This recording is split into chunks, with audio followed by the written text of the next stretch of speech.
उनके लिए है ये लाइन कि भूल गए क्या अपने दादा परदादा की पीढ़ी को, मुगलों से डर कर बदले ऐसे कायर शमशीरों को। अरे मुगलों से डर कर बदले ऐसे कायर शमशीरों को, अपनी हद में रहो नहीं तो, अपनी हद में रहो नहीं तो 36 हूर दिखा देंगे। हम हिंदू हैं हम सब हिंदू हैं। और इसी में एक लाइन और याद आ रही है कि तुम क्या सर से जुदा करोगे शीश हमारे सुन लो तुम। बीच में बहुत हमारे कन्हैया भाई का भी सर तन से जुदा, सर तन से जुदा। तुम क्या तन से जुदा करोगे शीश हमारे सुन लो तुम।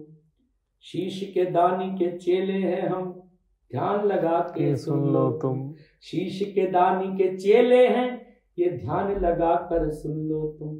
वंदे मातरम जय बजरंगी, ओ वंदे मातरम जय बजरंगी के जयकारे चुन लो तुम। हम हिंदू हैं हम सब हिंदू हैं।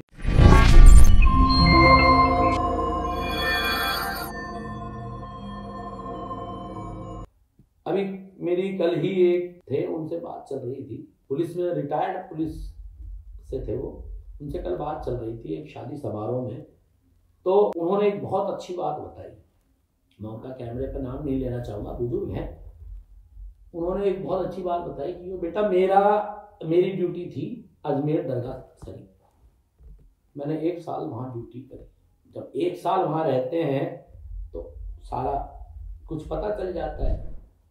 तो अगर दरगाह की खुदाई हो तो वहाँ पर शुरू। ये तो अभी धीरे धीरे चलने लग गया। अभी संभल में भी एक मस्जिद की खुदाई कर रहे हैं, निकला ना ASI का सर्वे है क्या? निकला ना। और देवकीनंदन जी गलत नहीं कहते, मथुरा में खुदाई करोगे तो निकलेगा। आशा करते हैं कि बहुत जल्दी ये काम भी होगा। लेकिन कमी कहाँ जाती है वही बताने चाह रहा हूं मैं आपको, कमी कहाँ जाती है। मोदी जी को प्रधानमंत्री बनाया, अब हर पर्सनल व्यक्ति की तो इच्छाएं पूर्ति नहीं कर सकते, वो देश के प्रधानमंत्री हैं। वो हमारे राष्ट्र के हित में, देश की रक्षा के हित में, फौजियों के हित में, बॉर्डर के हित में, हर चीज के लिए वो सोच रहे हैं, कार्य कर रहे हैं और बहुत अच्छा कार्य कर रहे हैं। उसका परिणाम इन चुनावों में क्या मिला था? मुश्किल से जान बचाई।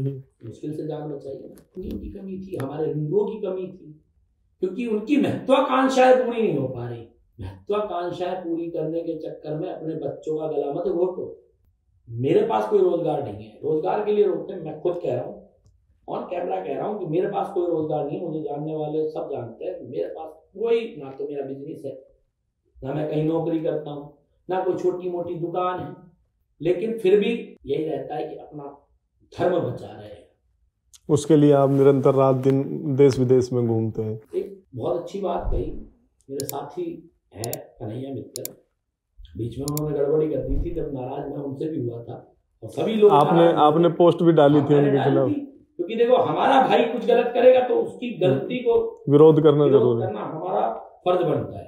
और उसका फायदा ये निकला कि वो पुनः लौट के बुद्धू हो गए हमारे साथ। सुबह का भूला शाम को घर आ गया। वो उसी विरोध का नतीजा था। और पहली बार शायद मैंने अपनी जिंदगी में पहली बार देखा कि 350-400 से ज्यादा शेयर हुए थे, वो कई मिलियन व्यूज आए थे उस पर। तो उसका कहीं ना कहीं प्रभाव पड़ा, भाई का दिमाग में कुछ आया कि हाँ, और वो पुनः हमारे साथ स्थापित हुए। उन्होंने बहुत अच्छी बात कही थी, मैं उनकी बात का स्वागत करता हूँ कि कंधों से ऊंची छाती नहीं होती, धर्म से बड़ी कोई जाति नहीं होती, दिया ही नहीं बचा तो बाटी का क्या करोगे, जब धर्म ही नहीं बचा तो जाति का क्या करोगे। इससे एक बात और मेरे को याद आती है, आपने एक भजन भी बनाया था हिंदुत्व पर। बिल्कुल, आप उसकी 4 लाइन बताइए। वो इस तरह से था कि हिंदुस्तान में रहने वाला, वंदे मातरम कहने वाला, हर एक प्राणी हिंदू है। हम हिंदू हैं हम सब हिंदू हैं। हम हिंदू हैं हम सब हिंदू हैं। उसकी एक लाइन है जो अपने हैदराबाद के मियाजी हैं, छोटे ओवैसी साहब, उन्होंने कहा था कुछ कि भाई तुम 100 करोड़ हो, हम 30 करोड़ हैं, करोड़ को कोर बोलते हैं, हम 30 कोर है 15 मिनट, बहुत थे। हाँ वो तो तो उस पर मैंने इसी में एक लाइन लिखी कि 100 कोर की बात तो छोड़ो हमको तुम क्या मिटाओगे, 100 कोर की बात तो छोड़ो हमको तुम क्या मिटाओगे, हमसे तुमने नजर मिलाई तो मिट्टी में मिल जाओगे, हमसे तुमने नजर मिलाई तो मिट्टी में मिल जाओगे, हमने जो दहाड़ लगाई, हमने जो दहाड़ लगाई नजर कहीं ना आओगे, हम हिंदू हैं हम सब हिंदू हैं, हम हिंदू हैं हम सब हिंदू हैं।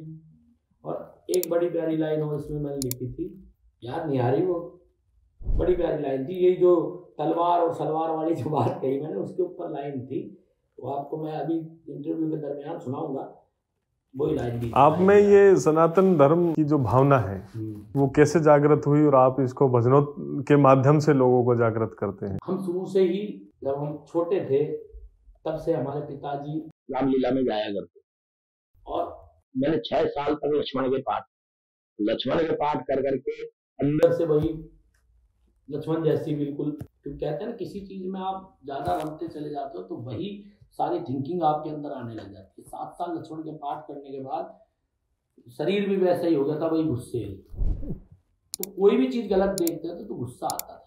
सनातन के प्रति शुरू से ही ये रहा कि जो हो रहा है गलत हो रहा है, गौ माता के साथ बहुत गलत होता था, देखते थे लेकिन कुछ कर नहीं पाते थे क्योंकि सरकार अनुकूल नहीं थी, कुछ बोलते थे तो देख लिया जाता था क्या हाल हो रहा है। आप देखते जब कांग्रेस की सरकार थी उस समय में यूपी में मुलायम जी की सरकार हुआ करती थी और कावड़ियों के साथ कितना अत्याचार होता था। आज कोई कावड़ियों के हाथ तो लगा, हाँ तो फूल बरसाए जाते हैं और पूरा स्वागत किया जाता है, झाड़ू लगाई जाती है उनके लिए, क्योंकि मैं पहली बार खुद कावड़ी लेके झाड़ू से याद आया, योगी जी ने एक डायलॉग बोला था कि इसी पे एक है तो सेब पे कटोगे तो बटोगे भी, कि अगर तुम एक हुए तो ये पत्थर फेंकने वाले तुम्हारे गलियारों में झाड़ू लगाएंगे। महाराष्ट्र के चुनाव में ये उन्होंने ये बात बोली थी शायद, और लगा भी रहे ना, योगी जी ने करके दिखाया है। बुलडोजर बाबा यूं थोड़ी कहते हैं। यूपी के अंदर जब मुलायम जी की सरकार थी, देश में कांग्रेस की सरकार थी, आए दिन हम टीवी के माध्यम से, अखबारों के माध्यम से, रेडियो के माध्यम से सुना करते थे, देखा करते थे कि किस तरह से वहां पर आए दिन दंगे हुआ करते थे, हिंदुओं को घर जलाए जाते थे और कितना नरसंहार किया जाता था। आज कोई करते थे, और जो करता है तुरंत एक्शन होता है। तो ये तो हर सरकार को करना चाहिए। आज हम 100 करोड़ हैं, वो 30 करोड़ हैं, उसके बाद भी हम लोगों की नहीं सुनी जाती ना, तो हमारे लिए डूब बनने वाली बात है। 100 करोड़ जब दहाड़ लगाएंगे ना शेर किसी, तो अच्छे से अच्छा सिंहासन हिल जाए। पर बात वही है, एक रहो, नेक रहो, तभी सेफ रहोगे, गलत नहीं कहते। नहीं तो कहीं ना कहीं आप बता रहे हैं कि ये भावना अब लोगों में जुड़ी है। धीरेन्द्र शास्त्री जी हो, चाहे सुधांशु देवकी नंदन जी हो, चाहे हमारे सुधांशु गौतम जी हैं, प्रयास कर रहे हैं और ये प्रयास सफल होते भी नजर आ रहे हैं। आपकी वो 2 लाइन जो आप बता रहे थे, बिल्कुल, कि भूल गए क्या अपने दादा परदादा की पीढ़ी को, जो हमको आंख दिखा रहे हैं ना आज, उनके लिए है ये लाइन, कि भूल गए क्या अपने दादा परदादा की पीढ़ी को, मुगलों से डर कर बदले ऐसे कायर शमशीरों को, अरे मुगलों से डर कर बदले ऐसे कायर शमशीरों को, अपनी हद में रहो नहीं तो, अपनी हद में रहो नहीं तो 36 हूर दिखा देंगे, हम हिंदू हैं हम सब हिंदू हैं। और इसी में एक लाइन और याद आ रही है कि तुम क्या सर से जुदा करोगे शीश हमारे, सुन लो तुम। बीच में बहुत हमारे कन्हैया भाई का भी सर तन से जुदा, सर तन से जुदा, तुम क्या तन से जुदा करोगे शीश हमारे, सुन लो तुम। शीश के दानी के चेले हैं हम, ध्यान लगा के सुन लो तुम। शीश के दानी के चेले हैं, ये ध्यान लगा कर सुन लो तुम। वंदे मातरम जय बजरंगी, वंदे मातरम जय बजरंगी के जयकारे चुन लो तुम। हम हिंदू हैं, हम सब हिंदू हैं, हम हिंदू हैं, हम सब हिंदू हैं। बहुत बढ़िया सुधांशु जी, आपने तो आज हमारे स्टूडियो का ही माहौल बना दिया। हमारे भी रोंगटे खड़े हो गए आपके भजन सुनकर। सनातन की ये भावना लेकर आप जीवन पर्यंत कार्य करते रहें। आप सुरक्षित रहें और देश को और हिंदू राष्ट्र को आगे बढ़ाने में आपका यह निरंतर प्रयास, और हम आपके भी पुनः आपसे मिलेंगे एक अगले पॉडकास्ट में, जब भी आप कोई नई बात लेकर के आएंगे। आपका बहुत बहुत धन्यवाद। और धन्यवाद आपका भी। और प्रभु से पुनः यही प्रार्थना है कि आप जो कार्य कर रहे हैं इसमें सफल हो और सभी हिंदुओं को जगाने में सफल हो।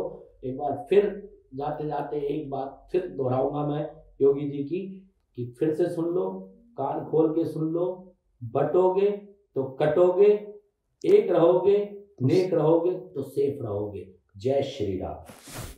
जय गौ माता, जय गौ।